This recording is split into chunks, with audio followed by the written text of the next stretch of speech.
Tonight, we're going to explore something about our nearest planetary neighbour that sounds almost impossible.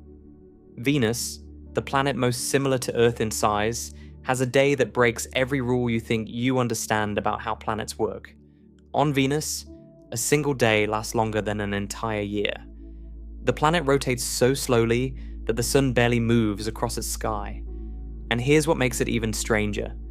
Venus spins backward. Every other rocky planet in our solar system rotates in one direction, but Venus decided to go the opposite way. When you actually work through the physics of what this means, when you understand how its spin and its orbit interact, you end up with one of the strangest day-year relationships anywhere in the solar system. And nobody is entirely sure why. Before we go any further, if you find this kind of deep exploration interesting, a quick like or subscribe really helps the channel grow. It's a small thing for you, but it makes a huge difference for me. Now, let's begin.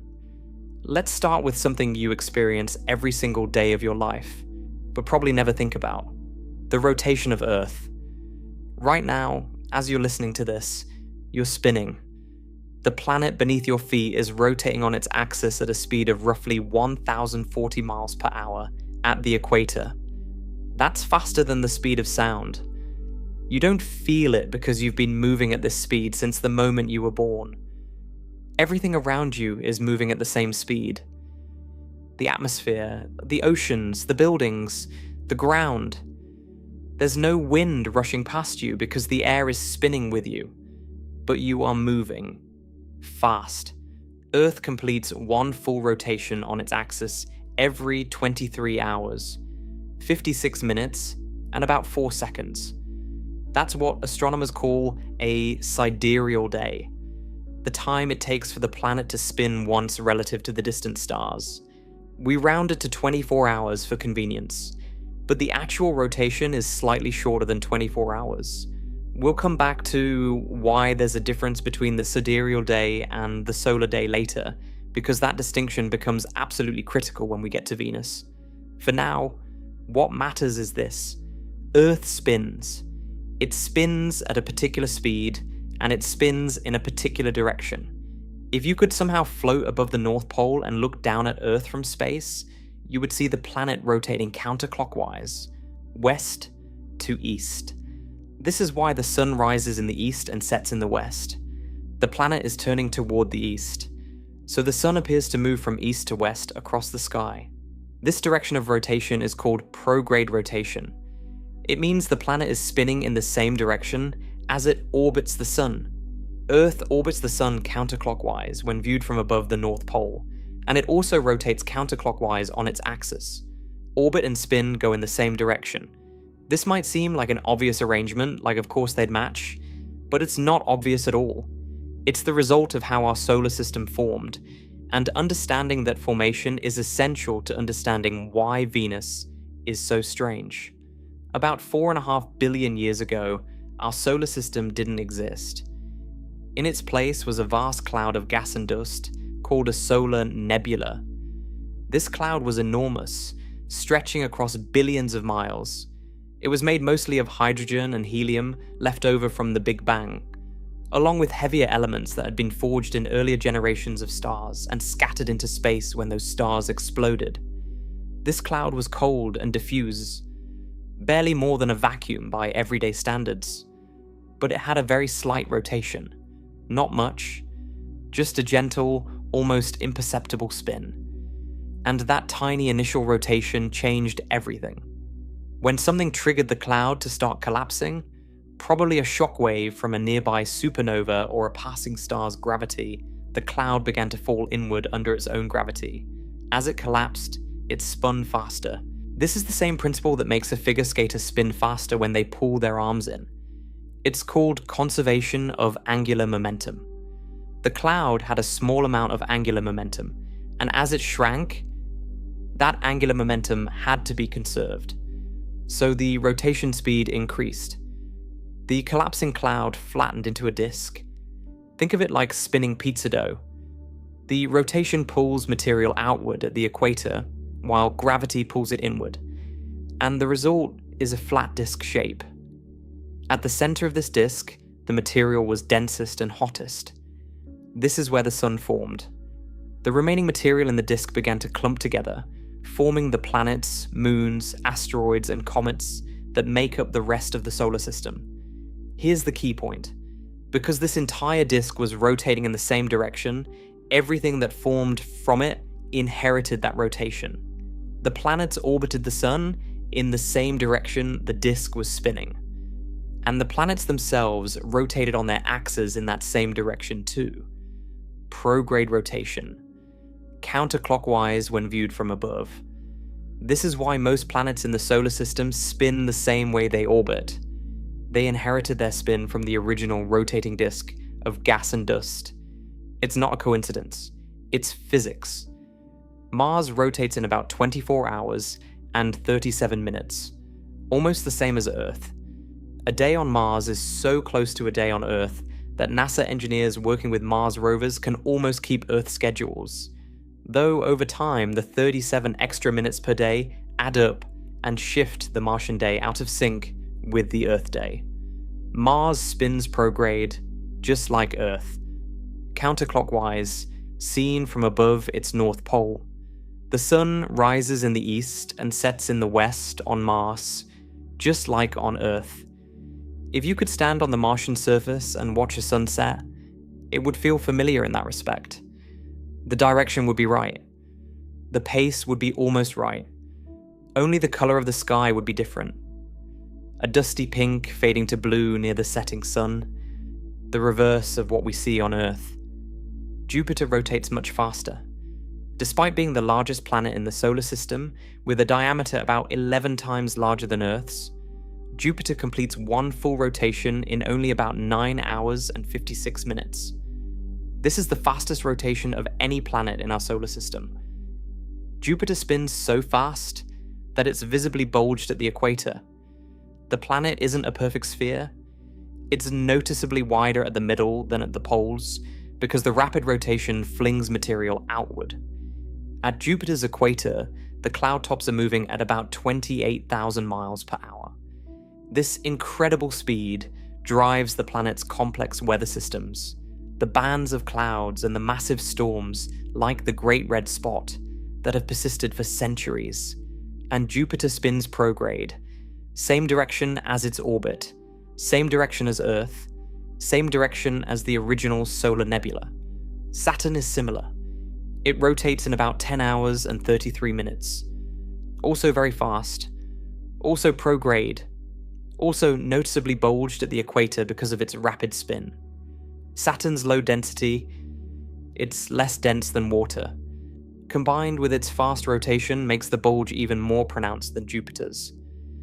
Saturn is one of the most oblate planets in the solar system, noticeably flattened when viewed through a telescope. Neptune rotates in about 16 hours. Uranus in about 17 hours. Both are prograde, though Uranus has its own extreme peculiarity. Its axis of rotation is tilted about 98 degrees. It essentially rolls around the sun on its side. This means that during parts of its orbit, one pole points almost directly at the sun, while the other is in complete darkness. But even Uranus, despite being tipped over, still technically rotates in a prograde direction, once you account for the tilt, though this is debated depending on how you define the North Pole. We'll revisit Uranus later because its story connects to the deeper question of how planetary spins can go wrong.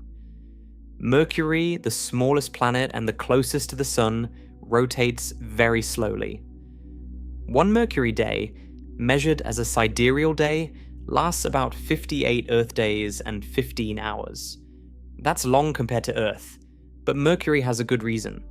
The Sun's tidal forces have been pulling on Mercury for billions of years, gradually slowing its rotation. Mercury is so close to the Sun that the Sun's gravity creates significant tidal bulges in the planet's body. These tidal interactions act like a brake, slowing the rotation over time. Mercury is now locked into a 3-to-2 resonance with its orbit. It rotates exactly 3 times for every 2 orbits around the Sun. This is a stable arrangement, a gravitational compromise between the planet's spin and the Sun's pull. Mercury's slow rotation makes sense given its proximity to the Sun. Tidal forces had billions of years to slow it down, and they did, locking it into a predictable, stable rhythm. So here's the picture. The solar system formed from a rotating disk. Everything spun in the same direction. Some planets spin fast like Jupiter and Saturn. Some spin at a moderate pace like Earth and Mars. One spins slowly because the sun's gravity put the brakes on, like Mercury, but they all spin in the same general direction. Prograde, counterclockwise when seen from above.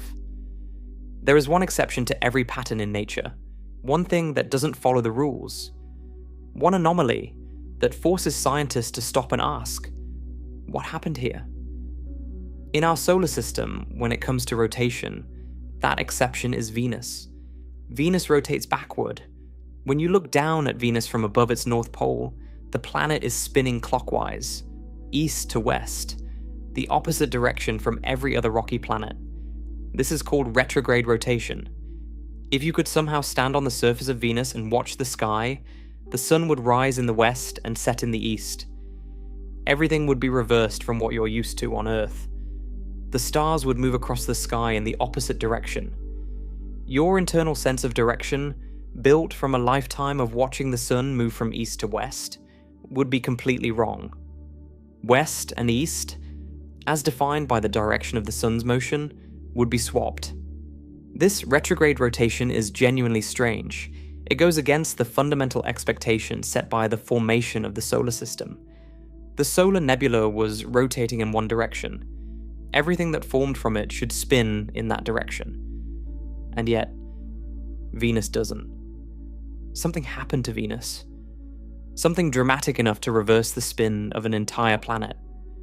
We'll explore what that something might have been later. But for now, let's focus on the other half of the strangeness. The speed. Or rather, the incredible lack of speed. Venus doesn't just spin backward. It spins backward extraordinarily slowly. One full rotation of Venus on its axis takes approximately 243 Earth days. Let me put that in perspective.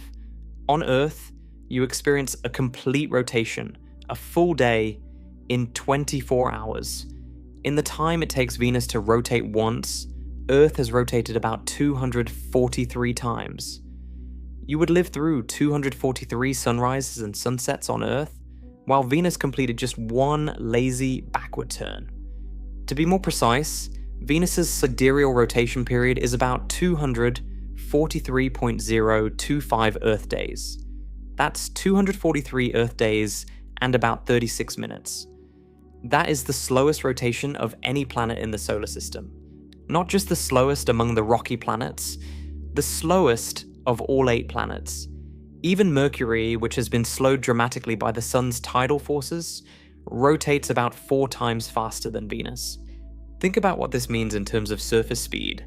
On Earth, a point on the equator moves at about 1,040 miles per hour because of the planet's rotation. On Venus, a point on the equator moves at about 4 miles per hour. 4 miles per hour. That's roughly the speed of a brisk walk. You could literally outwalk the rotation of Venus. If you walked east along Venus's equator at a moderate pace, you would be moving faster than the planet is spinning beneath you. You would outrun the day. This almost complete lack of rotation means that the Venusian surface is barely moving relative to the stars. For all practical purposes, Venus is nearly standing still in terms of its spin. A planet the size of Earth, nearly the same diameter, nearly the same mass, sitting right next door in the solar system, and it has almost no rotational motion. The contrast with Earth is staggering. Both planets formed in the same region of the solar nebula, probably from similar materials, at similar distances from the young sun. They should have ended up with similar rotations. They clearly did not. Let's make this even more concrete. Imagine you're on Venus and you want to watch the sun move across the sky. On Earth, the sun takes about 12 hours to cross from horizon to horizon, depending on your latitude and the time of year. On Venus, the sun barely moves. It creeps across the sky so slowly that you would struggle to notice its motion in real time. You could stare at the sun for an hour, and it would have moved only a tiny amount. A day on Venus, if you define it as the time from one noon to the next, stretches on for what feels like an eternity compared to Earth. Actually, defining what a day means on Venus is more complicated than you might think. And that complication is at the heart of what makes Venus so fascinating. The interaction between its rotation and its orbit creates something genuinely bizarre. But to understand that, we need to look at Venus's orbit. Venus orbits the Sun at an average distance of about 67 million miles. That's closer than Earth, which orbits at about 93 million miles. Because Venus is closer to the Sun, it orbits faster. Venus completes one full orbit around the Sun in about 224.7 Earth days. Call it roughly 225 Earth days. That's the length of a Venusian year. 225 Earth days to go all the way around the Sun once. Now, here's where the strangeness reaches its peak. Compare those two numbers. Venus's sidereal rotation period is about 243 Earth days. Venus's orbital period, its year, is about 225 Earth days. The rotation period is longer than the orbital period. Venus's day is longer than its year. Read that again. A single rotation of Venus on its axis takes longer than Venus's entire trip around the Sun. Venus completes an entire orbit, an entire year, before it finishes a single spin. On every other planet in the solar system, the day is far shorter than the year. Earth's day is about 365 times shorter than its year. Mars's day is roughly similar. Jupiter's day is about 4,300 times shorter than its year. Saturn's day is about 24,000 times shorter. The day being shorter than the year is so universal, so expected, that we barely think about it. It seems like it has to be that way, but it doesn't have to be that way. Venus proves it. On Venus, you could celebrate 2 birthdays before the planet completed a single rotation. You would orbit the Sun, come all the way back to where you started in your orbit, keep going, past the 1-year mark, and the planet would still be in the middle of turning around once. It would still be the same day. You would have started a second trip around the Sun before sunrise, finally arrived at the same point on the surface where sunset had occurred. This fact alone sets Venus apart from every other planet in the solar system. No other planet has a sidereal day longer than its year. Mercury comes closest to being strange. Mercury's sidereal day is about 58 Earth days, and its year is about 88 Earth days. The day is shorter than the year, but they're the same order of magnitude. The ratio is roughly 2 to 3, which is why Mercury is locked in that 3 to 2 resonance. But even Mercury's day doesn't exceed its year. Venus is the only planet where this relationship is inverted. And remember, Venus is doing this while spinning backward. It's not just that Venus rotates slowly. Lots of things could slow a planet's rotation. Tidal forces, internal friction, interactions with a thick atmosphere. But Venus also rotates in the wrong direction. It's spinning against the grain of the solar system. The combination of incredibly slow rotation and backward spin is what makes Venus unique. Either one alone would be unusual. Both together make Venus one of the most puzzling objects in planetary science. Let me give you one more comparison to really drive home how unusual this is. If you lined up all 8 planets and compared their rotation periods, you'd find a clear pattern. Jupiter rotates in about 10 hours, Saturn in about 10.5 hours, Neptune in about 16 hours, Uranus in about 17 hours, Earth in about 24 hours, Mars in about 24.5 hours. These 6 planets all have days measured in hours. Mercury breaks from the group with a day of about 58 Earth days, but that's explained by its extreme proximity to the Sun. Then there's Venus, at 243 days. Venus doesn't just break the pattern, it obliterates it. It's off the chart. It's so far from what every other planet does that you have to wonder whether something fundamentally different happened during Venus's history. something that the other planets didn't experience. The question of what happened to Venus has been one of the enduring mysteries of planetary science. How do you take a planet that presumably started out spinning normally, spinning prograde like its neighbors, spinning at a reasonable speed, and slow it nearly to a stop while also reversing its direction? This isn't easy to do. A planet is massive. Venus is nearly the same size and mass as Earth. Changing the rotation of something that massive requires an enormous amount of energy, or an enormous amount of time, or both. It's like trying to stop a spinning top that weighs as much as a mountain, and then making it spin the other way. The forces required are extraordinary. Several ideas have been proposed: giant impacts, gravitational tides from the sun, atmospheric effects, long-term dynamical evolution. Each has strengths and weaknesses, and none of them has been proven conclusively. The truth is, after decades of study, after sending multiple spacecraft to Venus, after building sophisticated computer models, we still don't know for certain why Venus rotates the way it does. It remains one of the open questions in our understanding of the solar system, and the strangeness of Venus's rotation doesn't stop at the sidereal day and the year. When you factor in the retrograde direction and work out what a solar day looks like on Venus, the day as experienced by someone standing on the surface, you get something even more unexpected. The numbers do something counterintuitive. The solar day turns out to be much shorter than the sidereal day. Not slightly shorter, dramatically shorter. And the reason has everything to do with the geometry of retrograde rotation. The interplay between a planet spinning one way while orbiting the other way around the sun. That's what makes Venus so endlessly fascinating. Every time you think you've grasped the strangeness, there's another layer. Every time you think the numbers make sense, they twist into something unexpected. Venus takes the simple, intuitive concept of a day, something every child understands, something every human being on Earth experiences without thinking about it, and turns it into a puzzle that challenges even professional astronomers. The sun rises in the west. A day lasts longer than a year. The planet barely rotates at all. And yet, the solar day, the actual experienced day on the surface, follows its own strange logic. A logic that only makes sense when you carefully trace how spin and orbit combine in a world that does everything backward.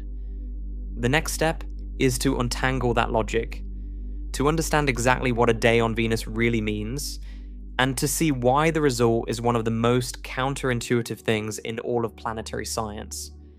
To understand what makes Venus's day truly strange, we need to get clear on something that most people never think about. What exactly is a day? It seems like a silly question. A day is 24 hours. It's the time from one sunrise to the next. It's the time from noon to noon. Everyone knows what a day is. We've been living through them our entire lives. But here's the thing. There are actually two different definitions of a day, and on Earth, they're so close in length that we never notice the difference. On Venus, the difference between them is enormous, and understanding that difference is the key to understanding why Venus has the strangest day in the solar system. The first definition is the sidereal day. This is the time it takes for a planet to complete exactly one full rotation on its axis, measured against the distant stars. Imagine you're standing on Earth's equator at night, and you pick a particular star directly overhead. You mark the time. Then you wait for Earth to rotate until that same star is directly overhead again. The time that elapsed is one sidereal day. For Earth, that's 23 hours, 56 minutes, and about 4 seconds. This is Earth's true rotation period. It's how long the planet actually takes to spin once. It's the physical rotation, the raw mechanical turning of the planet, with no other factors involved. The second definition is the solar day. This is the time from one solar noon to the next. Solar noon is the moment when the sun reaches its highest point in the sky, directly over the meridian you're standing on. You mark the time when the sun is at its peak. Then wait until the sun reaches that same peak again. The time that elapsed is 1 solar day. For Earth, that's 24 hours. Not 23 hours and 56 minutes. 24 hours. There's a difference of about 3 minutes and 56 seconds. Why? Because while Earth is rotating on its axis, it's also moving along its orbit around the sun. In the time it takes Earth to complete one full rotation relative to the stars, 23 hours and 56 minutes, Earth has also moved a little bit along its orbit. It's traveled about 1/365th of its way around the sun. This means the sun's position in the sky has shifted slightly. Earth has to rotate just a tiny bit more, about 1 degree more, to bring the sun back to the same position in the sky. That extra little bit of rotation takes about 3 minutes and 56 seconds. So the solar day, the day as we experience it, is slightly longer than the sidereal day, the planet's actual rotation period. On Earth, this difference is tiny. 3 minutes and 56 seconds out of 24 hours. You'd never notice it in daily life. The only people who care about this difference are astronomers, who need precise measurements for tracking stars and satellites. For everyone else, a day is a day. 24 hours. Simple. But this tiny difference exists because of a fundamental geometric fact. A planet that orbits a star while also rotating on its axis has to do slightly more than one full rotation to bring the sun back to the same position in the sky. The orbital motion changes the angle between the planet and the sun, so the planet has to compensate by rotating a bit extra. The amount of extra rotation depends on how far the planet moves in its orbit during one rotation. If the planet moves a lot, like if it has a short orbital period or a long rotation period, the difference between the sidereal day and the solar day becomes significant. If the planet moves very little, the difference is negligible. On Earth, the planet moves about 1 degree of its orbit during each rotation. That's a small amount, so the difference is small. 3 minutes and 56 seconds. On Mars, the situation is similar. Mars's sidereal day is about 24 hours and 37 minutes. Its orbital period is about 687 Earth days.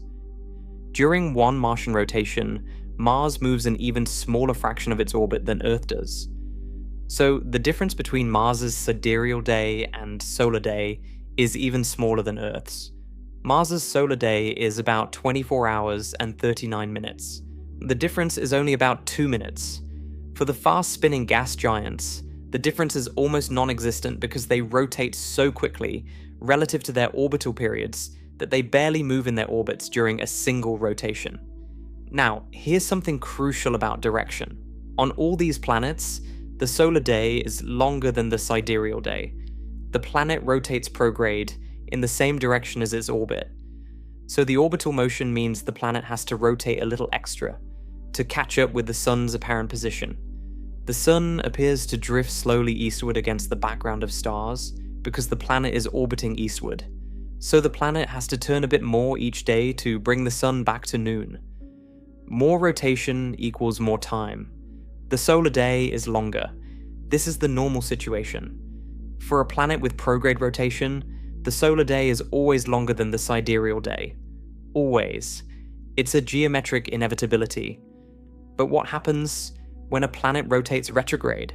What happens when the spin goes in the opposite direction from the orbit? This is where Venus breaks everything. When a planet rotates in the opposite direction from its orbit, the orbital motion doesn't add to the rotation needed to bring the sun back to noon. It subtracts from it. Think about it this way. On a prograde planet, the planet's rotation carries the sun westward across the sky. But the orbital motion is slowly shifting the sun's position to the east, so the planet has to rotate a little extra to compensate. On a retrograde planet, the planet's rotation is carrying the sun eastward across the sky, and the orbital motion is also shifting the sun's position. But now the two motions work together instead of against each other. The orbital motion is helping. The planet doesn't need to complete a full rotation to bring the sun back to noon. It only needs to do slightly less than a full rotation because the orbital motion has already done some of the work. This means that for a retrograde rotator, the solar day is shorter than the sidereal day. Not longer, shorter. The opposite of what happens for every prograde planet. And on Venus, this effect is dramatic. Venus's sidereal day is about 243 Earth days. That's the planet's actual rotation period. Incredibly slow. But Venus's solar day, the time from one noon to the next noon as experienced on the surface, is only about 116.75 Earth days. Roughly 117 Earth days. That's more than half as short as the sidereal day. The solar day on Venus is about 126 days shorter than its rotation period. That's not a small adjustment like Earth's 3 minutes and 56 seconds. That's a massive reduction. The solar day is cut nearly in half. Let me walk through why this happens, because the geometry is genuinely beautiful once you see it. Venus takes 243 Earth days to rotate once on its axis.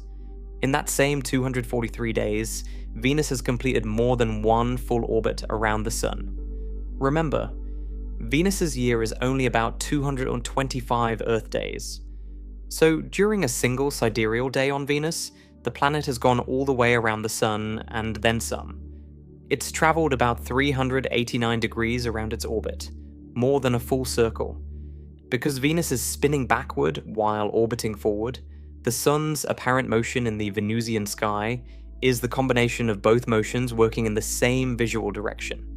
The retrograde rotation moves the Sun one way across the sky, and the orbital motion adds to that apparent movement instead of the opposing it.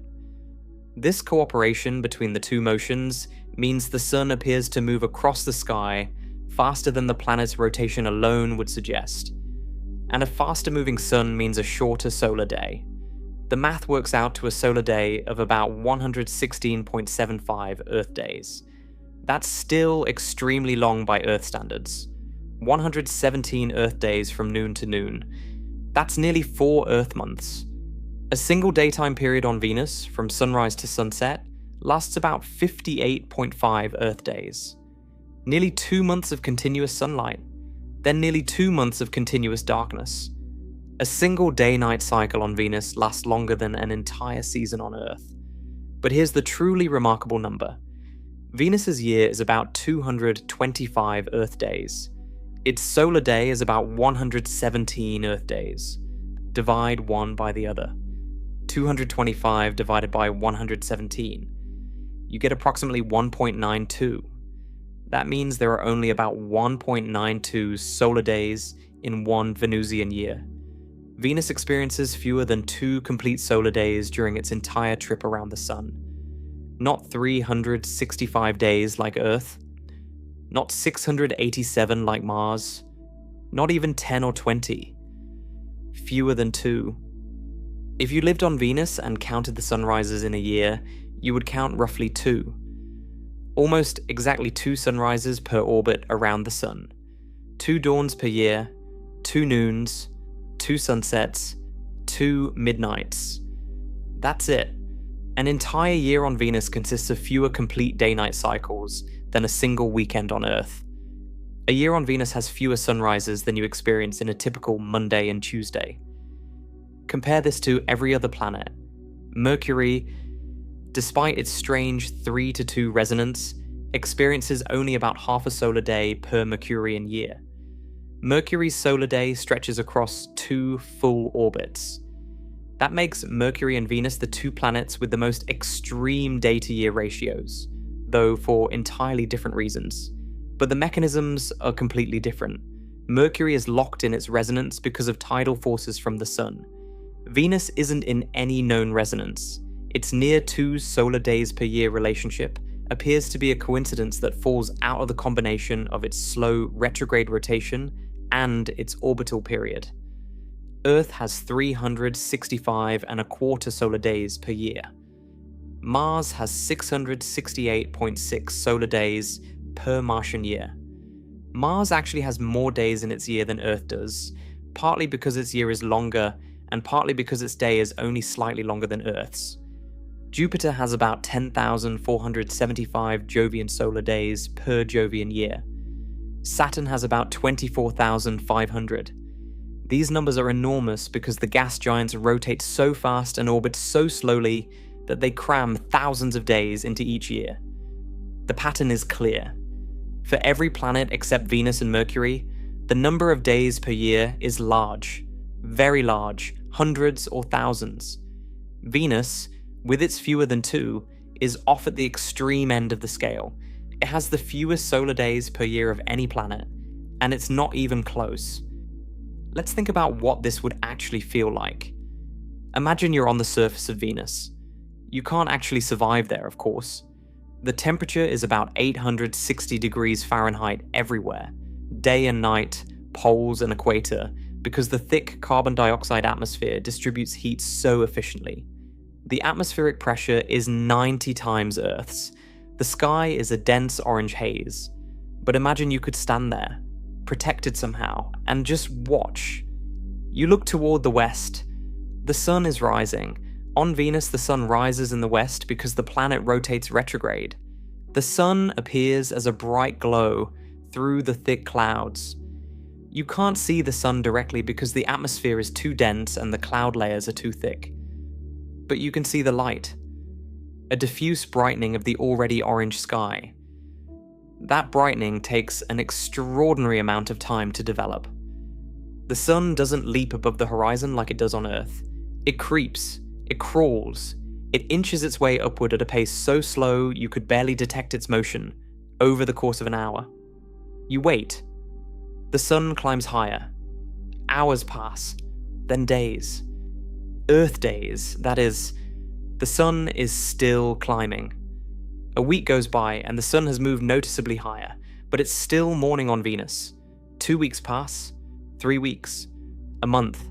The sun is getting close to its peak. After about 58 Earth days, roughly 2 months, the sun reaches its highest point. It's noon. Half the solar day has passed. Now the sun begins its slow descent toward the eastern horizon. Another 58 Earth days of daylight remain. You watch the light slowly fade. The shadows lengthen. Though on Venus, with its thick cloud cover, shadows would be diffuse and soft rather than sharp. Eventually, after a total of about 117 Earth days of gradual movement, the sun sets in the east. It has taken nearly 4 months for the sun to cross from one horizon to the other. Then night comes. And night on Venus lasts just as long. Another 117 Earth days of darkness, nearly 4 months without sunlight. Not that the temperature changes much. The massive atmosphere holds the heat so effectively that the night side of Venus is barely cooler than the day side. The difference is only a few degrees. The atmosphere acts like an enormous thermal blanket, trapping heat and distributing it around the planet. Day and night are defined by light, not by temperature, on Venus. After those 4 months of darkness, the sun rises again in the west, and the cycle starts over. And by the time you've experienced 2 of these complete day-night cycles, roughly 234 Earth days, Venus has completed 1 full orbit around the sun. A year has passed. You've seen 2 sunrises, 2 sunsets, and you're almost exactly back where you started in your orbit. Almost, but not quite, because Venus's year and twice its solar day don't match up perfectly. The relationship is close to 2 to 1, but not exact. Over multiple years, the pattern drifts slightly. This near 2 to 1 ratio between the year and the solar day has attracted a lot of attention from planetary scientists. Some researchers have wondered whether it's truly a coincidence or whether some physical mechanism has locked Venus into this particular arrangement. On Earth, we're used to the idea that our moon's rotation is locked to its orbit, always showing us the same face. This is called tidal locking or synchronous rotation, and it's caused by gravitational tidal forces. Could something similar be happening on Venus? Could the sun's gravity have nudged Venus into a state where its solar day has a near-integer relationship with its year? This is an active area of research. Some models suggest that Venus's rotation could be influenced by gravitational interactions with Earth. When Venus and Earth are at their closest approach, which happens every 584 Earth days, the gravitational tug from Earth might nudge Venus's rotation slightly. Over millions of years, these small nudges could have adjusted Venus's rotation rate until the solar day settled near a value that creates a resonance with the Earth-Venus orbital cycle. In fact, some calculations show that Venus presents almost exactly the same face toward Earth at each closest approach. This could be a coincidence, or it could be evidence of a gravitational resonance. The jury is still out. But whether it's a resonance or a coincidence, the result is the same. Venus has fewer than 2 solar days per year. And this creates a day-year relationship, unlike anything else in the solar system. Let me put the key numbers side by side one more time because the contrasts are so striking. Earth's sidereal day is about 23 hours and 56 minutes. Its solar day is 24 hours. Its year is 365 and a quarter days. The solar day is 0.3% longer than the sidereal day. There are 365 solar days per year. Everything is tidy and intuitive. Venus's sidereal day is about 243 Earth days. Its solar day is about 117 Earth days. Its year is about 225 Earth days. The solar day is 52% shorter than the sidereal day. There are fewer than 2 solar days per year. The sidereal day is longer than the year. Nothing is tidy. Nothing is intuitive. Every number surprises you. The fact that Venus's sidereal day is longer than its year is, by itself, extraordinary. It means that the planet orbits the Sun faster than it rotates. It completes a full trip around the Sun before it finishes turning around once. This is the opposite of every intuitive expectation. On Earth, you rotate hundreds of times during a single orbit. On Jupiter, you rotate thousands of times. On Venus, you don't even complete one rotation. The year is over before the spin is done. And the fact that the solar day is so much shorter than the sidereal day is equally extraordinary. On Earth, the solar day is longer than the sidereal day by about 4 minutes. That's normal for prograde rotators. On Venus, the solar day is shorter than the sidereal day by about 126 Earth days. That's not a small correction. That's a transformation. The retrograde rotation fundamentally changes the relationship between the rotation period and the experienced day. It takes a planet with an almost unimaginably long rotation period and gives it a solar day that's merely very long rather than surpassingly long. In a strange way, Venus's retrograde rotation actually makes its day shorter than it would be if Venus rotated prograde at the same speed. If Venus rotated prograde at the same rate, 243 Earth days per rotation, its solar day would be enormously long, longer than the sidereal day, much longer. The orbital motion would be working against the rotation instead of with it, and because the rotation is so slow, the planet would barely be able to keep up. The solar day for a prograde Venus with the same rotation period would be about 3,000 Earth days, over 8 Earth years between one noon and the next. That's extraordinary. The Sun would creep across the sky at an almost imperceptible pace, taking nearly a decade to travel from one noon to the next. But because Venus rotates retrograde, the geometry flips. Instead of the orbital motion fighting the rotation, it assists it. The solar day drops from an absurd 14,800 days down to a merely extreme 117 days. Venus's backward spin, paradoxically, makes this experienced day much more reasonable than it would otherwise be. This is one of those cases where the universe does something that seems contradictory until you think it through. Spinning backward makes the day shorter, not longer, shorter, because the orbit and the spin cooperate rather than compete. It's a beautiful piece of geometry, and it only works because Venus is rotating in the opposite direction from its orbit. There's another way to appreciate just how unusual Venus's situation is. Think about the concept of a day from the perspective of the Sun itself. On Earth, the Sun appears to move through the sky at a rate of about 15 degrees per hour. That's 1/360th of a full circle divided by 24 hours. You can track the sun's motion easily. Hold your fist at arm's length. The sun moves roughly the width of your fist every 4 minutes. It's perceptible. You can watch it happen in real time. On Venus, the sun moves across the sky at a rate of about 3 degrees per Earth day. Not per hour, per day.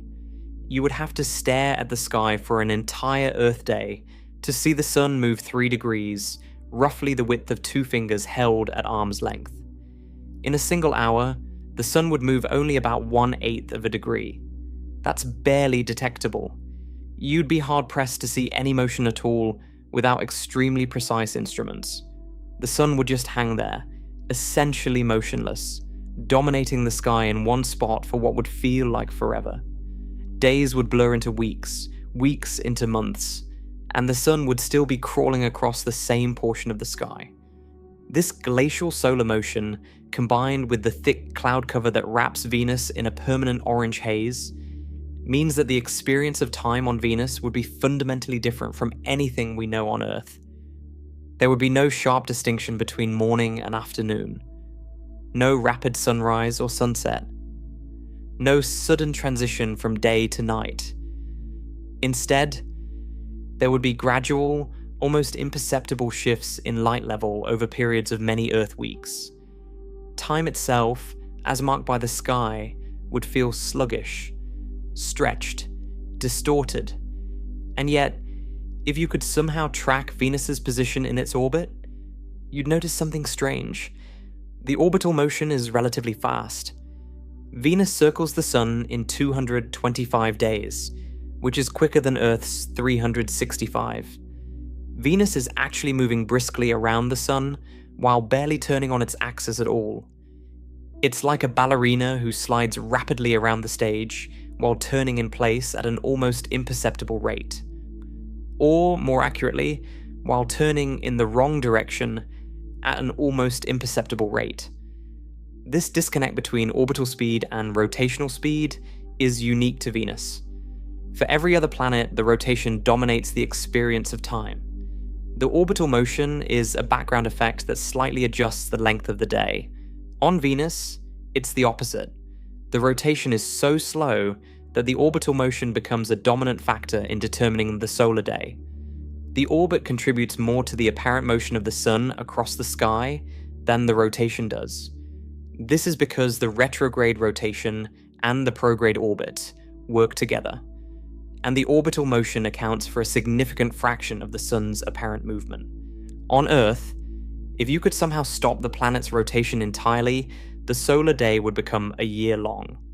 The Sun would only appear to move because of the orbital motion, creeping across the sky once per year. On Venus, we're not quite at that extreme, but we're closer to it than any other planet. Venus's rotation is so slow that the orbital contribution to the solar day is not just significant, but essential. Without its orbit, Venus's solar day and sidereal day would be the same, 243 Earth days. The orbit shaves off 126 days, cutting the solar day nearly in half. The orbit isn't a minor correction on Venus, it's a major component of how the day works. This is what makes Venus's day the strangest in the solar system. It's not just that it's long, although it is remarkably long. It's not just that the sun rises in the west, although that's deeply counterintuitive.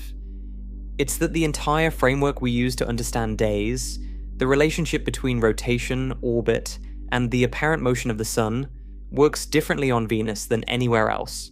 The rules aren't broken. The physics is the same. But the specific combination of slow retrograde rotation and a relatively fast orbit creates outcomes that feel wrong, even though they're mathematically inevitable. Venus takes our most basic experience of the world, the cycle of day and night, and transforms it into something alien, something that challenges our assumptions about how planets should work.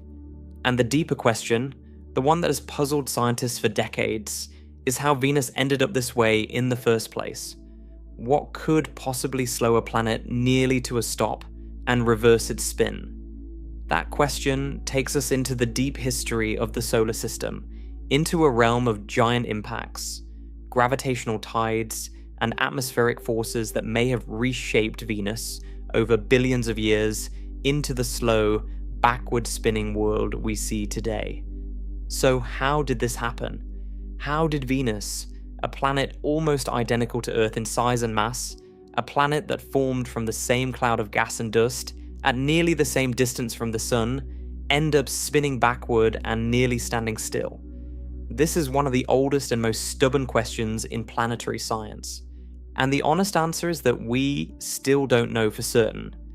After decades of research, after sending nearly 40 spacecraft to Venus, after building increasingly sophisticated computer models, the exact explanation for Venus's rotation remains unsettled. There are several leading ideas. Each one explains part of the picture. None of them explains everything, and the truth might involve some combination of all of them working together over billions of years to produce the strange, slow, backward-spinning world we observe today. Let's start with the most dramatic idea, the giant impact hypothesis. This is the explanation that most people think of first when they hear that Venus spins backward. Something hit it. Something enormous crashed into Venus early in its history and either flipped it over or drastically altered its spin. This idea has intuitive appeal because we know that giant impacts happen frequently in the early solar system. The solar system's youth was violent. In the first few 100 million years after the planets formed, the inner solar system was littered with leftover building material. Protoplanets, planetesimals, chunks of rock and ice were careening through space on chaotic orbits. Collisions were common, not just common, inevitable. The planets we see today are the survivors of this cosmic demolition derby. The objects that accumulated enough mass through collisions to become dominant in their regions of the solar system. We have strong evidence that at least one of these giant impacts shaped a planet we know well, Earth. About 4.5 billion years ago, a Mars-sized body, sometimes called Theia, slammed into the young Earth at a glancing angle. The collision was catastrophic. It blasted enormous amounts of material into orbit around Earth. That material eventually coalesced to form the Moon. The impact also affected Earth's rotation. It's likely that the collision changed both the speed and the tilt of Earth's spin. The Earth-Moon system we see today, with Earth's 23.5-degree axial tilt and its 24-hour rotation period, is at least partly the result of that ancient impact. So could something similar have happened to Venus? Could a large body have struck Venus at just the right angle and speed to reverse its rotation? In principle, yes. A sufficiently large impactor hitting Venus at a particular angle could have transferred enough angular momentum to slow the planet's original prograde spin, stop it, and set it spinning in the opposite direction. The physics allows it. Angular momentum is a vector quantity, meaning it has both magnitude and direction. If an impactor carries enough angular momentum in the retrograde direction, it can cancel out the planet's existing prograde spin and impose a new retrograde spin. Computer simulations have explored this scenario. Researchers have modeled collisions between Venus and impactors of various sizes, speeds, and angles. The results show that it's theoretically possible for a single large impact to flip Venus's rotation. The impactor would need to be substantial, probably at least a few percent of Venus's mass, and it would need to strike at a particular angle, not head-on but oblique, delivering its angular momentum efficiently. The simulations show that such impacts can produce a range of outcomes, depending on the exact parameters. Some result in slow prograde rotation. Some produce slow retrograde rotation. Some even produce fast retrograde rotation that would then need to be slowed down by other mechanisms over time. But there are problems with the giant impact hypothesis. The biggest problem is the lack of corroborating evidence. When Theia hit Earth, it created the Moon. That's a massive, obvious piece of evidence sitting right there in the sky. The Moon's composition, its orbit, its angular momentum, all of these match the predictions of the giant impact model. The evidence is strong and specific, Venus has no large moon. If a giant impact flipped Venus's rotation, where's the debris? Where's the evidence? A collision powerful enough to reverse the spin of an entire planet would have released an extraordinary amount of energy. It would have melted much of Venus's surface. It would have blasted material into orbit. Some of that material might have formed a moon, at least temporarily. But Venus has no moon today. It's possible that any moon formed by such an impact was later lost. A Venusian moon could have been destabilized by the sun's gravitational influence. Venus is closer to the sun than Earth, and the sun's tidal forces are stronger there. A moon orbiting Venus might have been gradually pulled out of a stable orbit and either crashed back into Venus or escaped into a solar orbit. Computer models show that this is plausible, especially for a moon that formed relatively close to Venus. The sun's gravity could have disrupted its orbit over millions of years. So the absence of a moon doesn't rule out a giant impact. But it does mean we're missing a key piece of evidence that would make the hypothesis much more convincing. There's another issue. A giant impact powerful enough to reverse Venus's rotation would have been extraordinarily energetic. It would have melted a significant fraction of Venus's mantle. The planet would have been left in a dramatically altered state, covered in a global magma ocean, with its interior thoroughly mixed. This might have erased most geological evidence of the impact itself. Venus's surface, as observed by radar mapping from spacecraft like Magellan in the early 1990s, is relatively young by planetary standards. Most of the surface appears to be only about 300 to 700 million years old, resurfaced by volcanic activity. Any evidence of an ancient impact billions of years ago would have been long buried or destroyed by subsequent geological processes. So the giant impact hypothesis is possible but unproven. It could explain Venus's retrograde rotation, but we lack the smoking gun that would confirm it. This is why scientists have looked for other explanations, mechanisms that could slow and reverse Venus's rotation without requiring a single catastrophic event. The second major hypothesis involves tidal effects, and this is where the physics gets particularly interesting. Tidal forces are something most people associate with the ocean.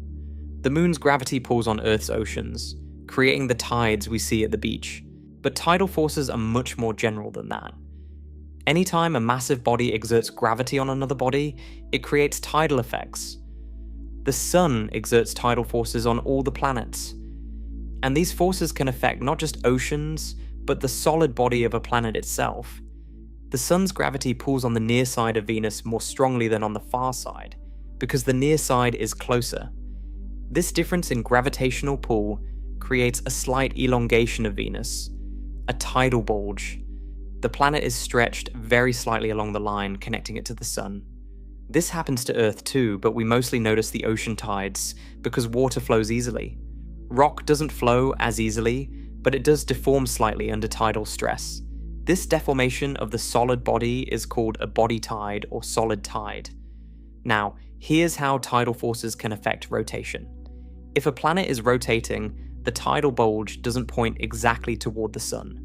Because of internal friction within the planet, the bulge gets carried slightly ahead of or behind the planet's-sun line by the planet's rotation. This offset creates a torque, a twisting force that either speeds up or slows down the planet's rotation, depending on the geometry. For a planet rotating prograde faster than it orbits, which is the normal situation, the tidal bulge is carried slightly ahead of the planet's-sun line by the rotation. The sun's gravity pulls back on this bulge, creating a torque that opposes the rotation. This gradually slows the planet's spin. This is exactly what happened to Mercury. The sun's tidal forces slowed Mercury's rotation over billions of years until it settled into its current 3:2 resonance. The same process should be operating on Venus. Venus is closer to the sun than Earth, so the sun's tidal forces are stronger. Over billions of years, solar tidal forces could have gradually slowed Venus's original prograde rotation. The question is whether tidal forces alone could have slowed Venus all the way to its current state and reversed its direction. Simple tidal braking would slow the rotation and eventually bring it close to synchronous rotation, where the same face always points toward the sun, like the moon does with Earth. It wouldn't obviously reverse the rotation. Getting from slow prograde rotation to slow retrograde rotation requires something more. This is where Venus's atmosphere enters the picture, and this is one of the most fascinating aspects of the whole story. Venus has the thickest atmosphere of any rocky planet in the solar system. The atmosphere is about 93 times more massive than Earth's, composed almost entirely of carbon dioxide, with thick clouds of sulfuric acid. This atmosphere is not just a passive blanket sitting on top of the planet. It's a dynamic system that interacts with the sun's radiation in ways that can actually affect the planet's rotation. The key mechanism is called atmospheric thermal tides. When the sun heats Venus's atmosphere, it doesn't heat it evenly. The sun-facing side gets more heat than the dark side. This creates pressure differences in the atmosphere. Hot air on the day side expands and rises. Cooler air on the night side is denser. This creates a large-scale atmospheric flow, a circulation pattern driven by solar heating. But because Venus is rotating, this atmospheric bulge doesn't sit exactly at the point nearest the sun. It's shifted slightly by the planet's rotation. And the gravitational interaction between this atmospheric bulge and the sun creates a torque on Venus. Let me make this more concrete. Imagine Venus's atmosphere as a massive ocean of gas sitting on top of the planet. When the sun beats down on the day side, it heats the atmosphere unevenly. The point closest to the sun gets the most intense heating. The gas there expands, becomes less dense, and rises. This creates a bulge in the atmosphere, a region where the atmospheric pressure is slightly higher than average. On the night side, the atmosphere cools, contracts, and becomes denser. So you end up with a lopsided atmosphere, a pressure bulge on the day side leaning toward the sun, and a relative deficit on the night side. Now, because Venus is rotating, even though it's rotating incredibly slowly, this pressure bulge doesn't sit exactly at the subsolar point, the spot on Venus where the sun is directly overhead. The rotation drags the bulge slightly off-center. The bulge leads or lags the subsolar point depending on the direction of rotation. And the sun's gravity doesn't just pull on Venus's rocky body. It pulls on this atmospheric bulge too. Because the bulge is offset from the planet-sun line, the gravitational pull on it creates a torque, a rotational force acting on the entire planet through the atmosphere's connection to the surface below. The atmosphere is mechanically coupled to the solid planet. When the sun pulls on the atmospheric bulge, that force is transmitted downward through friction and pressure interactions between the atmosphere and the surface. The atmosphere literally pushes the planet. Here's what's remarkable. The torque from the atmospheric thermal tide works in the opposite direction from the torque created by the solid body tide. The solid body tide tries to slow the rotation and push it towards synchronous locking. The atmospheric thermal tide tries to push the rotation away from synchronous locking. These two torques compete. And on Venus, they appear to be nearly balanced. Think about what this means. The sun's gravity is pulling on Venus's rocky interior, trying to lock it into synchronous rotation. At the same time, the sun's heat is driving atmospheric circulation patterns that create a torque pushing against that lock. These two forces are fighting each other, and Venus's current rotation state might be the result of this tug-of-war reaching a near equilibrium. This model, first proposed in detail by physicists in the 1960s and refined extensively since then, is elegant because it explains not just why Venus rotates slowly, but also why it rotates retrograde. If the atmospheric thermal tide is strong enough to overcome the body tide, it can push the planet past the synchronous state and into retrograde rotation. The planet wouldn't stop at zero rotation. The atmospheric torque would keep pushing, driving the rotation backward until a new balance was reached. That balance point, according to several models, is close to Venus's current rotation rate. But there are uncertainties. The strength of the atmospheric thermal tide depends on many factors. the mass of the atmosphere, the composition of the atmosphere, the distribution of clouds, the surface topography, the planet's internal structure. All of these affect how efficiently solar heating creates atmospheric bulges, and how strongly those bulges couple to the sun's gravity. Different models using different assumptions about these parameters produce different results. Some models successfully reproduce Venus's current rotation, others don't quite get there. The atmospheric thermal tide mechanism is promising but not proven. There's also a chicken and egg problem. The atmospheric thermal tide mechanism works best when Venus already has a thick atmosphere. But did Venus always have such a thick atmosphere? If Venus's atmosphere was thinner in the past, the atmospheric torque would have been weaker, and the mechanism might not have been effective. The history of Venus's atmosphere is itself uncertain. Some models suggest Venus may have had oceans and a much thinner atmosphere for billions of years before a runaway greenhouse effect transformed it into the furnace it is today. If that's true, then the atmospheric thermal tide mechanism might only have become important relatively recently in Venus's history, after the atmosphere thickened. In that case, something else would need to explain the initial slowing of Venus's rotation before the atmosphere took over.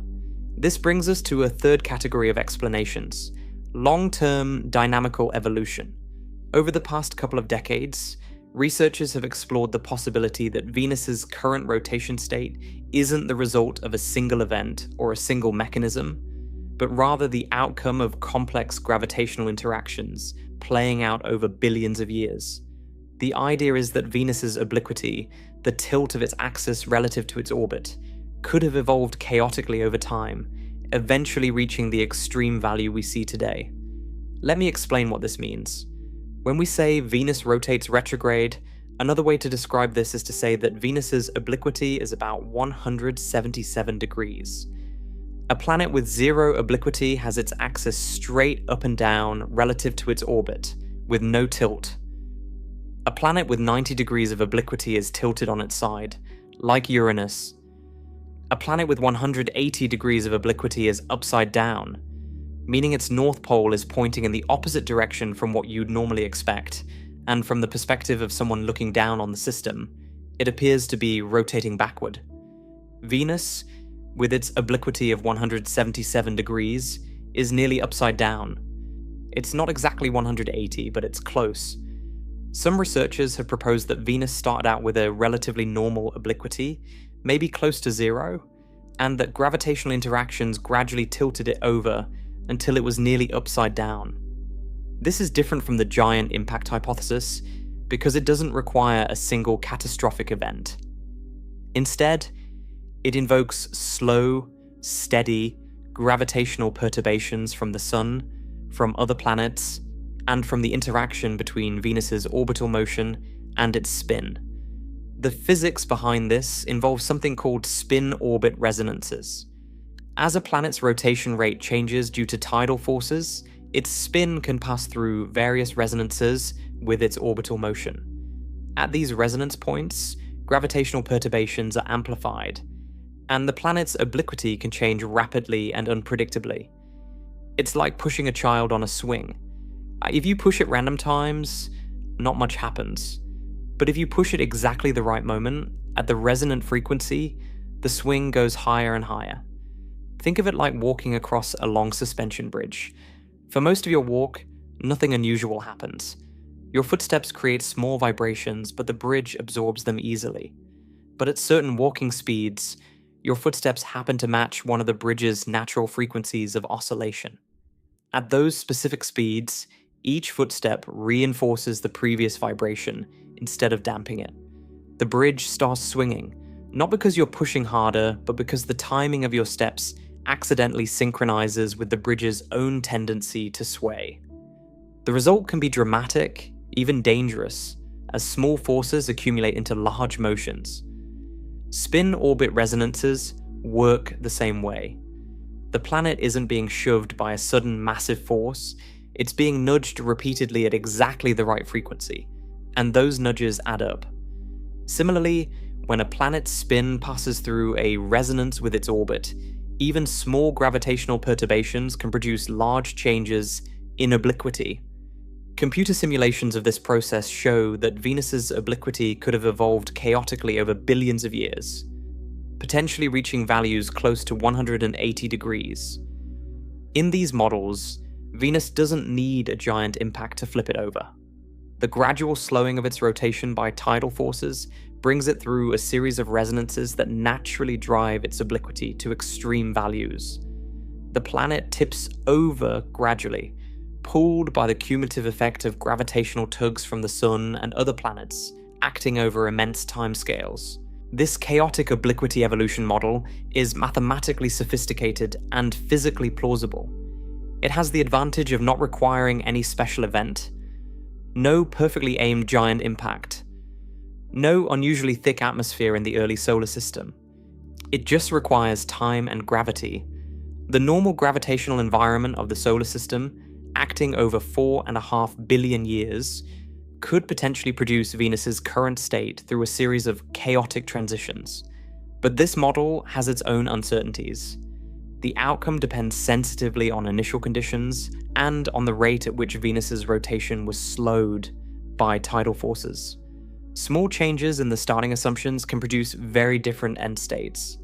Some simulations end up with Venus in a state similar to what we observe. Others don't. The chaotic nature of the process means that precise predictions are difficult. You can show that the observed state is a possible outcome, but you can't easily show that it's the inevitable or even the most likely outcome. And there's another complication. The rate at which tidal forces slow a planet's rotation depends on the planet's internal structure, specifically on how much energy is dissipated by tidal deformation. This depends on the viscosity and composition of the planet's interior, properties we don't know very well for Venus. Earth's interior dissipation rate is relatively well measured because we can study how Earth's rotation responds to the Moon's tidal forces. For Venus, we have much less data. Different assumptions about Venus's internal dissipation lead to different timescales for rotational slowing, which in turn lead to different evolutionary paths for obliquity. The reality is that Venus's current rotation state is probably the result of multiple mechanisms working together. The solar system is not a clean laboratory where you can isolate one variable at a time. Venus has been subjected to all of these influences simultaneously. Giant impacts in the early solar system, solar tidal forces acting on its solid body, atmospheric thermal tides driven by solar heating, and gravitational perturbations from other planets nudging its obliquity. All of these operated together, interacting in complex ways over 4.5 billion years. A plausible scenario might go something like this. Venus formed with a prograde rotation, probably spinning much faster than it does today, perhaps with a day of only a few tens of hours, similar to Earth. In the chaotic early solar system, it may or may not have experienced a major impact that significantly altered its spin. Whether or not an impact occurred, solar tidal forces began slowing Venus's rotation over hundreds of millions of years. As the rotation slowed, Venus's spin passed through various resonances with its orbit, causing its obliquity to evolve chaotically. The obliquity may have wandered to high values, tipping the planet significantly. Meanwhile, Venus's atmosphere was evolving. If Venus ever had oceans, they eventually evaporated as the planet's climate shifted toward a runaway greenhouse state. The atmosphere thickened enormously, becoming the dense carbon dioxide blanket we see today. As the atmosphere thickened, the atmospheric thermal tide became increasingly important, adding a new torque to the system. This atmospheric torque competed with the solid body tide, and the interplay between the two may have guided Venus's rotation to its current near-equilibrium state, spinning slowly retrograde at a rate where the torques approximately balance. This combined scenario is messy. It doesn't have the clean simplicity of something hit it and flipped it over, but planetary evolution is messy. The solar system is 4.5 billion years old, and a lot can happen in that time. The forces acting on a planet's rotation are numerous, subtle, and interconnected. The current state of Venus is likely the product of all of them, not just one. There's also a fundamental limitation to our understanding. We don't know what Venus looked like in the past. We don't know its early rotation rate. We don't know whether it had oceans. We don't know the history of its atmosphere in detail. We don't know its internal structure well enough to calculate tidal dissipation accurately. Each of these unknowns introduces uncertainty into our models. Future missions to Venus, and several are planned for the coming decade, may help answer some of these questions. ESA's Envision mission and NASA's Da Vinci mission are being designed to study Venus in unprecedented detail, with other proposed missions potentially joining them. These spacecraft would map the surface, study the atmosphere, and probe the planets in. These missions may finally give us the data we need to distinguish between the competing hypotheses. But even with new data, the answer may never be perfectly clean. Venus's rotation is the end product of billions of years of complex evolution, and some details of that history may be lost forever, buried under hundreds of millions of years of volcanic resurfacing, locked inside an interior we can't directly access, or simply erased by time. What we can say with confidence is this: Venus's extraordinarily slow retrograde rotation is not simply a random accident. It's the result of real physical mechanisms, forces that we understand in principle, even if we can't yet reconstruct the exact history. Tidal forces, atmospheric dynamics, gravitational perturbations, and possibly a giant impact all played roles. The question isn't whether these mechanisms operated, it's how they combined, in what sequence, and with what relative importance. That question is one of the great open puzzles in planetary science. And there's something humbling about this. We've sent spacecraft to Venus. We've mapped its surface with radar. We've dropped probes into its atmosphere. We've built computer models running on some of the most powerful machines in the world. And yet, a seemingly simple question, why does Venus spin the way it does, remains unanswered. Not because we haven't tried, but because the answer involves the deep history of a planet. A history measured in billions of years and shaped by forces that are subtle, interconnected, and difficult to disentangle. Some questions in science resist easy answers. Venus's rotation is one of them. And that's part of what makes it so fascinating. It reminds us that even in our own solar system, among our closest neighbors, there are mysteries we haven't solved. Planets we think we understand because they're nearby and familiar turn out to be deeply puzzling when you look closely enough. Venus is right next door. It's the closest planet to Earth. On a clear evening, you can see it shining brilliantly in the western sky, the brightest object after the sun and the moon. It looks serene and beautiful. And yet, it's a world that defies our expectations in almost every way, starting with the most basic thing of all: how it spins. Venus isn't the only planet in our solar system with a rotation that seems broken. There's another world that challenges our assumptions about how planets should spin, and comparing the two reveals something profound about the nature of planetary rotation itself. That world is Uranus, the seventh planet from the Sun, a pale blue-green ice giant that orbits in the cold outer reaches of the solar system, about 1.8 billion miles from the Sun. Uranus has an axial tilt of about 98 degrees. This means the planet is essentially tipped on its side. While most planets spin like tops standing more or less upright, Uranus rolls around the Sun like a ball. Its poles take turns pointing almost directly at the Sun during different parts of its 84-year orbit. During Uranian summer at one pole, that pole experiences continuous sunlight for about 21 Earth years. The opposite pole sits in complete darkness for the same period. Then the situation reverses. 21 years of daylight, followed by 21 years of night. Seasons on Uranus aren't gentle shifts in temperature and daylight like on Earth. They're extreme, decades-long swings between perpetual light and perpetual dark. Nobody knows exactly why Uranus is tilted so dramatically.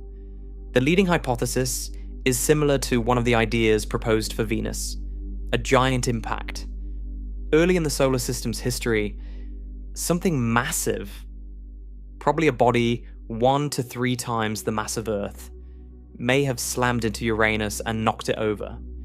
The collision would have been powerful enough to change the planet's spin axis, but not powerful enough to destroy it.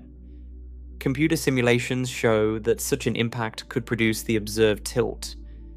Some models suggest it might have taken 2 or more smaller impacts, rather than a single large one to achieve the full 98-degree tilt. But either way, the basic idea is the same. Something hit Uranus hard enough to tip it sideways. Now, consider Venus and Uranus side by side. Venus has an obliquity of about 177 degrees. Uranus has an obliquity of about 98 degrees. Both are extreme. Both defy the normal expectation of a planet spinning upright with a modest tilt, like Earth's 23.5 degrees, or Mars's 25 degrees. But they're extreme in different ways. Uranus is tipped sideways, Venus is nearly upside down, and the consequences for each planet are completely different. Uranus's tilt creates extreme seasonal variations, but doesn't fundamentally alter the concept of a day.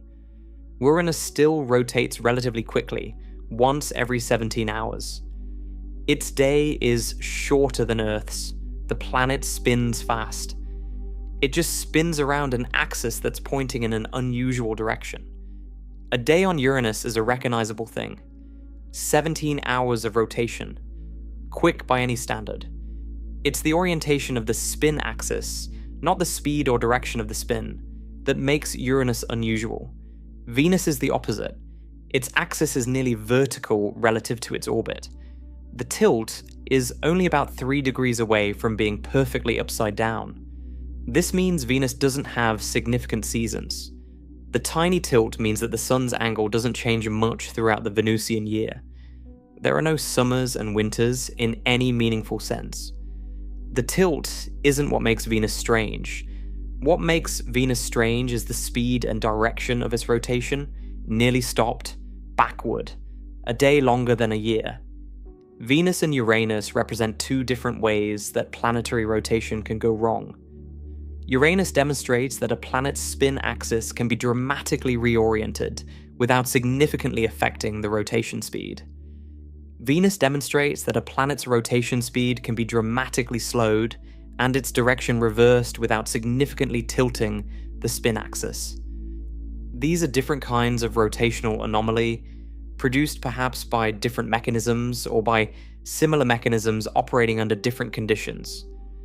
Together, these 2 planets teach us something important. Planetary rotation is not fixed at birth. It's not a permanent, unchangeable property stamped onto a planet when it forms. Rotation is fragile. It can be altered, slowed, reversed, tilted. Planets are not rigid, eternal spinning tops. They're dynamic objects whose rotational states can evolve dramatically over billions of years in response to impacts, tidal forces, atmospheric effects, and gravitational interactions with other bodies. The solar system we see today, with its orderly procession of planets spinning in roughly the same direction at roughly reasonable speeds, is not inevitable. It's the result of a particular history. Change that history, change the timing of one impact, the mass of one atmosphere, the proximity of one gravitational interaction, and you could end up with a very different set of rotations. Some planets got lucky. They formed, they spun, and nothing dramatic happened to alter their rotation over 4.5 billion years. Earth is one of those planets. Our rotation was modified by the Theia impact that created the Moon, but the result was still a prograde spin at a reasonable speed with a moderate axial tilt. We ended up with a 24-hour day, seasons driven by a 23.5-degree tilt, and a stable, predictable cycle of day and night that has persisted for billions of years. This stability was crucial for life. Organisms evolved to match the day-night cycle. Circadian rhythms, the internal clocks that regulate sleep, metabolism, and behavior in almost all complex life on Earth, are tuned to a roughly 24-hour period. Plants evolved to photosynthesize during the day and rest at night. predators evolve to hunt at dawn or dusk. The entire biosphere is synchronized to a cycle that exists only because Earth happens to rotate at the particular speed it does. Venus was not so fortunate. Whatever combination of forces shaped its rotation produced a world with no meaningful day-night cycle by Earth standards. 117 Earth days of sunlight, followed by 117 Earth days of darkness. Nearly 4 months of continuous light, then nearly 4 months of continuous dark. For any life form adapted to a quick, regular day-night cycle, Venus's temporal environment would be alien beyond comprehension. And this connects to something that matters enormously for the future of planetary science. Exoplanets. Over the past 3 decades, astronomers have discovered more than 5,500 planets orbiting other stars. These exoplanets come in an astonishing variety of sizes, masses, compositions, and orbital configurations. Some are gas giants larger than Jupiter, orbiting closer to their stars than Mercury orbits the Sun. Some are rocky worlds, similar in size to Earth, orbiting in the habitable zones of their stars. The regions where liquid water could potentially exist on the surface. Some orbit binary star systems. Some orbit pulsars. The diversity is staggering. But here's something we almost never know about these exoplanets: how they rotate. With current technology, measuring the rotation period of an exoplanet is extraordinarily difficult. We can measure an exoplanet's orbital period easily. That's how we detect most exoplanets in the first place, by watching the star dim slightly each time the planet passes in front of it, or by measuring the wobble the planet's gravity induces in the star's motion. We can estimate the planet's size and sometimes its mass. We can sometimes analyze the composition of its atmosphere by studying the starlight that filters through it during a transit. But the rotation rate, the length of the planet's day, remains almost entirely unknown for most exoplanets. This is a significant gap in our understanding because, as Venus demonstrates, the rotation rate of a planet profoundly affects its surface conditions. A planet's rotation influences its climate, its weather patterns, its atmospheric circulation, its magnetic field, and potentially its habitability. 2 planets with identical sizes, masses, compositions, and orbital distances could have radically different surface environments depending on how fast and in which direction they rotate. Consider what we've learned from Venus. A planet nearly the same size as Earth, at a somewhat similar distance from the Sun, with a thick atmosphere. On paper, Venus might look like it could be habitable if you didn't know about its rotation. But its slow rotation contributes directly to several features that make it utterly hostile to life as we know it. One of the most important consequences of Venus's slow rotation is the absence of a global magnetic field. Earth has a strong magnetic field generated by the dynamo effect in its liquid iron outer core. The core is convecting, meaning hot material rises and cool material sinks, driven by heat from the inner core. Earth's rotation organizes these convective motions into the kind of large-scale coherent flow needed to sustain a magnetic dynamo.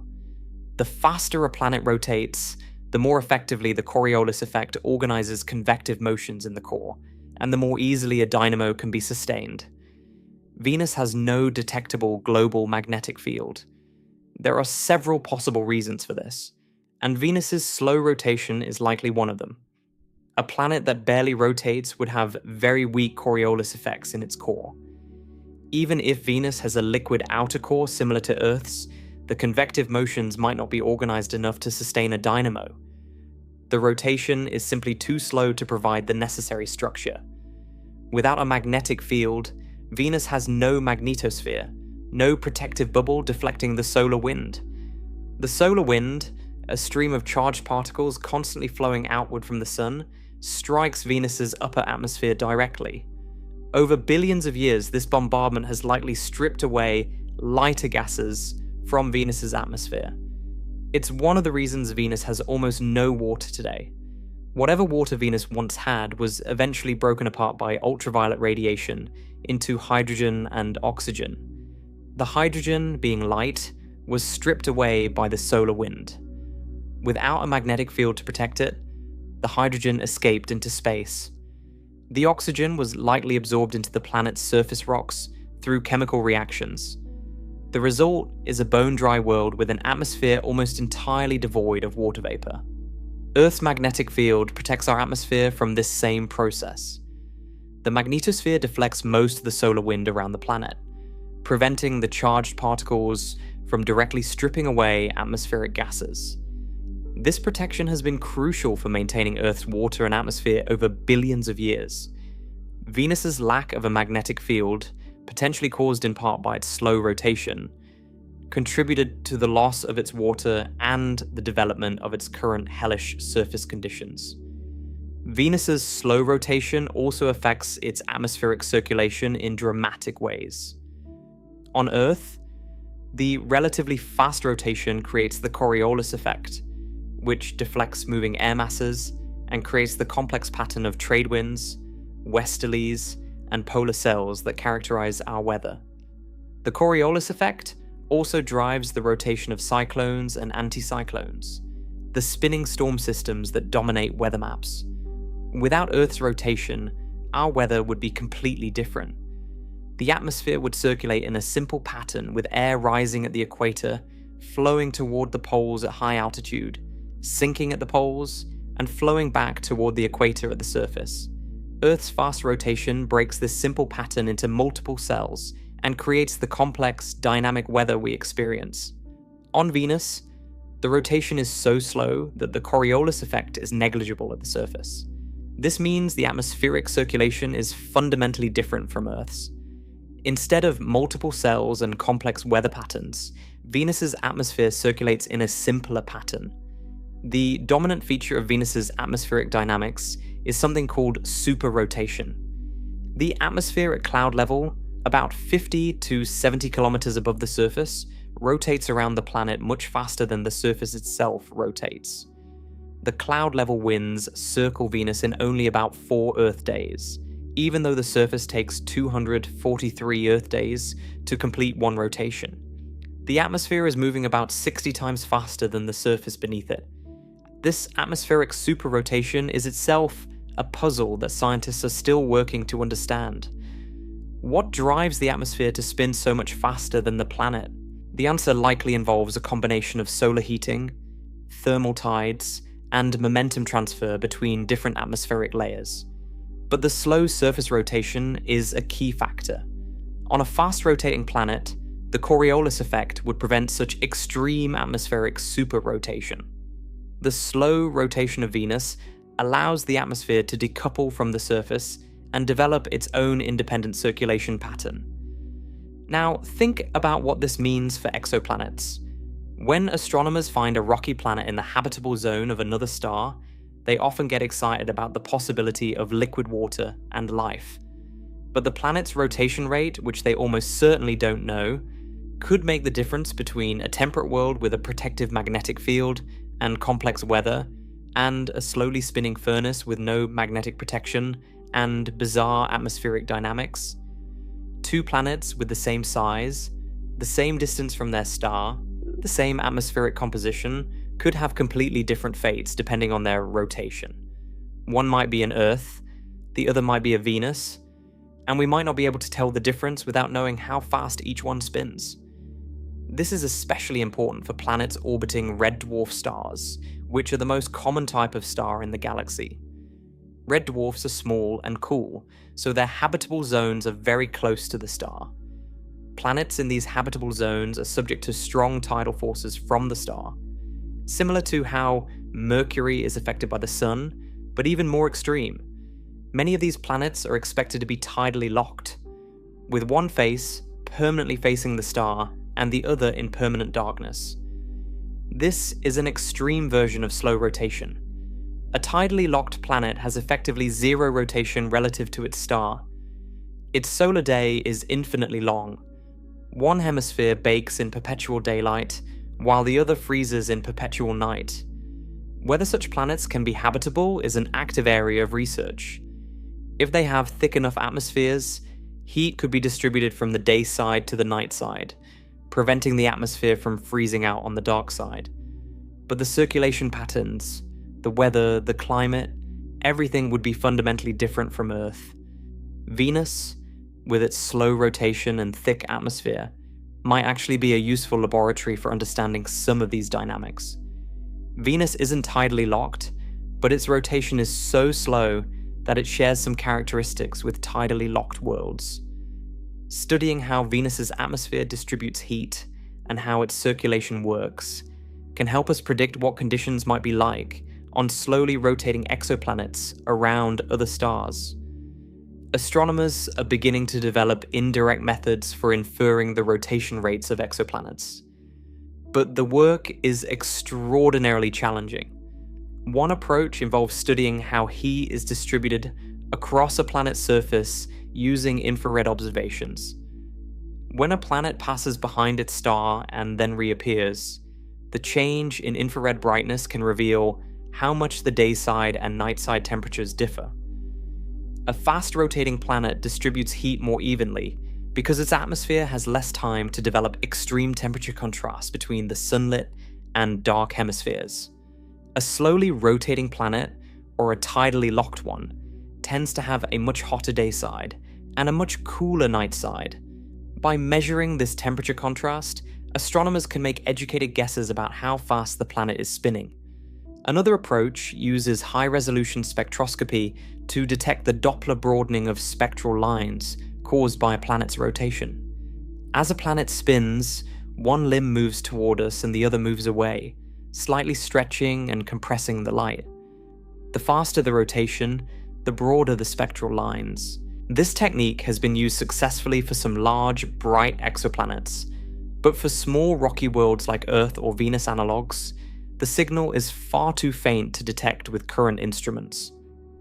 Future telescopes, particularly the next generation of extremely large ground-based observatories, may change this, but for now, the rotation rates of most rocky exoplanets remain hidden, a critical unknown in our understanding of which worlds might truly be habitable.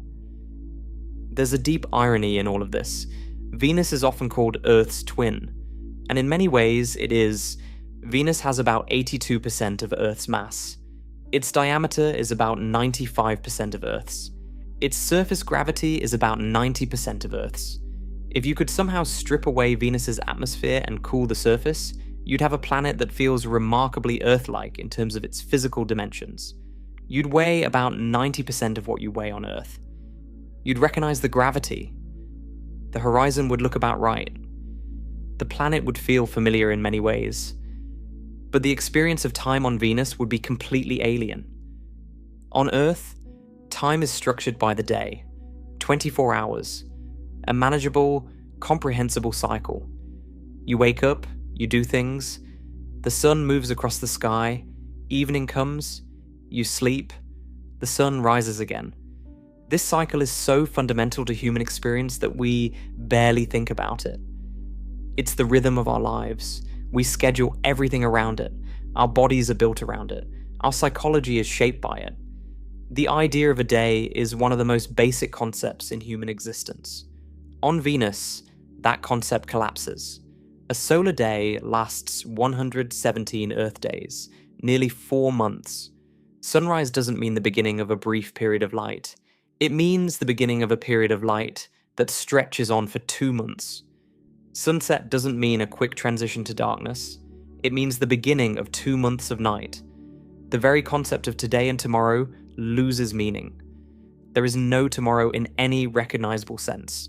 There is only a vast sluggish cycle of light and dark that unfolds over timescales that dwarf human attention spans. And the sun rises in the wrong direction, west instead of east. This is a detail that's easy to gloss over, but it's deeply disorienting when you think about it. Every culture on Earth, every navigation system, every map, every compass, every intuition about direction that humans have developed over thousands of years is based on the sun rising in the east and setting in the west. On Venus, all of that is reversed. The very concept of east and west, as defined by the sun's motion, is flipped. If you tried to navigate by the sun on Venus, every instinct would lead you astray. Venus is a world where time works differently, where the most basic astronomical cycle, the day, is stretched beyond recognition and inverted in direction, where a year contains fewer than 2 sunrises, where the planet completes an orbit around the sun before it finishes a single rotation. It's a world that takes everything we think we understand about how planets behave and demonstrates that those expectations are local, not universal. They're based on our experience on Earth, a planet with a particular rotation rate and a particular rotational direction. Venus shows us that other outcomes are possible, radically different outcomes, outcomes that produce worlds where the most fundamental rhythms of existence are alien. And the most remarkable thing about all of this is how uncertain we remain about the cause. We've explored Venus with dozens of spacecraft. We've mapped its surface, we've studied its atmosphere, we've analyzed its orbital dynamics, we've built computer models of extraordinary sophistication. And yet, the question why does Venus spin this way remains genuinely open. We have hypotheses, we have plausible mechanisms, we have computer simulations that can reproduce the observed rotation under certain assumptions. But we don't have a definitive answer. We don't know whether Venus was flipped by a giant impact, or slowly tipped over by chaotic gravitational interactions, or braked to a near stop by atmospheric tides, or some combination of all three. This is not a failure of science, it's a reflection of the genuine difficulty of reconstructing the history of a planet over 4.5 billion years. Some processes erase their own evidence. Volcanic resurfacing has wiped away Venus's ancient geological record. The absence of a moon means there's no obvious remnant of a giant impact to study. The atmosphere has evolved over time, meaning its current state may not reflect the conditions that prevailed when the rotation was being shaped. Scientists are working with incomplete evidence, trying to piece together a story that unfolded over timescales that dwarf human comprehension.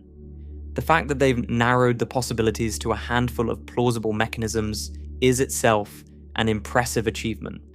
Future missions will help. The planned Venus missions of the coming decade will study the planet's surface geology, its atmospheric composition, and its internal structure in unprecedented detail. These observations may reveal clues about Venus's early history, perhaps evidence of ancient water, or chemical signatures of past atmospheric states, or geological features that point toward or away from a giant impact. Each piece of evidence will help constrain the models and narrow the range of plausible explanations. We may never know the full story with certainty, but we'll know more than we do now. In the meantime, Venus stands as a reminder of something important. The universe is not obligated to match our expectations. We grow up on Earth, surrounded by Earth's particular conditions, and we unconsciously assume that those conditions are normal. A 24-hour day seems natural. The sun rising in the east seems obvious. A year containing 365 days seems like the way things should be. But these are local facts, specific to one planet. They're not universal laws. They're the result of a particular history, a particular set of initial conditions, a particular sequence of events that happen to produce the planet we live on. Change any of those factors and you get a different world with different rhythms, different days, different relationships between spin and orbit. Venus is the closest example we have of how different things could be. It's right next door. You can see it with your naked eye on most clear evenings or mornings. It's the brightest point of light in the sky after the sun and moon. For thousands of years, humans called it the evening star or the morning star, without knowing it was a planet at all. It seemed familiar, beautiful, serene, a steady, brilliant light in the twilight sky. And yet, behind that beauty lies a world that defies nearly every expectation we bring to it. A world where days outlast years, where the sun crosses the sky from west to east, where a single noon-to-noon cycle stretches across nearly 4 Earth months, where the planet barely rotates at all, drifting through space in a slow backward spin, that no one can fully explain. Venus challenges us to think differently about what a planet can be. It challenges us to question our assumptions about rotation, about time, about the relationship between a planet's spin and its orbit. It challenges us to accept that the answers to some questions are still out of reach, that even our nearest neighbors harbor mysteries we haven't solved. And it challenges us to keep asking, to keep exploring, to keep sending spacecraft and building models and testing hypotheses until we understand. The next time you see Venus in the sky, that brilliant light near the horizon at dusk or dawn, take a moment to think about what's happening on that world. The planet is barely turning. The sun, if you could see it through the thick clouds, is creeping across the sky at a pace almost too slow to detect. A day that started months ago by Earth's reckoning is still unfolding. The planet is orbiting the sun faster than it's rotating on its axis. Everything about the rhythm of time on that world is different from what you know, and nobody is entirely sure how it got that way. That's what makes Venus so extraordinary.